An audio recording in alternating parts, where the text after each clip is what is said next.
এবার এই মন্দিরে হচ্ছে যে থিমটা করা হয়েছে সেটা হচ্ছে নবদুর্গা। মানে আমরা যেই মা দুর্গার যে রূপটা জানি মহিষাসুর মর্দিনী, এর বাইরেও মা দুর্গার আরও ৯টি রূপ আছে। মা দুর্গা সহ ৯টি রূপ আছে, যেমন মা চন্দ্রঘোটা, মা কাত্যায়নী, মা ষোলকরী, মা কালরাত্রি। তো এরকম মার যে ৯টা রূপ আছে, এই ৯টা রূপ হচ্ছে এখানে তুলে ধরা হয়েছে। এখনকার আমাদের যে জেনারেশনটা আছে, ছোটো জেনারেশন বা অনেকেই এই মায়ের এই ৯টা রূপ সম্পর্কে জানে না। তো আমাদের মূল কনসেপ্টটাই ছিল, বা এই মন্দির কমিটির সদস্যের মূল কনসেপ্টই ছিল এই ৯টা রূপকে তুলে ধরার মধ্যে, আর আমাদের নেক্সট জেনারেশন বা যে ছোটরা আছে তাদের মধ্যে এই ধর্মীয় অনুভূতিটা জাগানোর জন্য, বা মায়ের এই ৯টা রূপকে জানানোর জন্য। অনেক ভালো লাগছে, নবদুর্গার রূপগুলো আমরা দেখতে পাচ্ছি, দেবীর ৯টা রূপ। আসলে সকলে জানেও না, হয়তো আমাদের যারা ছোট জেনারেশনের ভাই বোনেরা রয়েছে তারা হয়তো জানেও না যে দেবী দুর্গার ৯টি রূপ রয়েছে। এবারের কনসেপ্টটা আমাদের খুবই ভালো লেগেছে।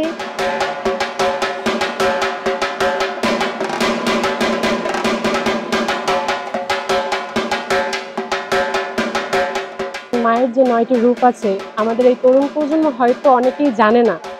যাতে তরুণ প্রজন্ম এই সম্পর্কে জানতে পারে, সেজন্য আমাদের শিল্পীরা রং তুলির মাধ্যমে সে চিত্র এখানে তুলে ধরেছে। এবং আমাদের যে কালের থেকে অকালের যে পুজোটা তৈরি হয়েছে, সেই রামের যে অকাল বোধন, সেটা আমরা প্রধান ফটকে রেখেছি। এবং শ্রীকৃষ্ণের যে বাল্যলীলা থেকে তার বড় হওয়া পর্যন্ত যত লীলা, সেটাও আমরা তুলে ধরার চেষ্টা করেছি, যাতে তরুণ প্রজন্ম জানতে পারে যে আমাদের ধর্মটা সম্পর্কে। এই আমাদের অনুভূতি জানার জন্যই আমরা এই থিমটা তৈরি করছি।